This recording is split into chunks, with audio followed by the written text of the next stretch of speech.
YouTube मंडळी. तर आज आपण करूया चपात्या. मी आधीच चपातीचं पीठ मळून घेतलेलं होतं. तुम्ही पाहू शकता माझं मऊ व छान झालेलं आहे पीठ मळून.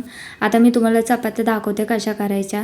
मी 3-4 प्रकारच्या चपात्या तुम्हाला दाखवत आहे. तेल लावून घ्यायचं आधी चपातीला, त्याला पीठ टाकायचं, तेल लावून त्याला लाटून घ्यायची. अशा प्रकारे ही चपाती छान होती व छान फुगतेसुद्धा. ही दुसऱ्या प्रकारची सुद्धा बघा, ही पण खूप साधी पद्धत आहे. तुम्हाला ही पण लवकर जमू शकते. अशा प्रकारे लाटून घ्या तुम्ही. बघा छान प्रकारे होत आहेत चपात्या, खूप मऊ होतात, लुसलुशीत होतात अशा प्रकारे चपात्या. ही तीन प्रकारच्या मी चपात्या तुम्हाला शेअर करत आहे. अशा प्रकारे कोणतीही तुम्हाला सोपी वाटेल त्या प्रकारे तुम्ही करू शकता. माझी चपाती चांगली टम्म फुगलेली आहे. त्याला पुढेही चांगले आलेले आहेत व छान मऊ झालेली आहे.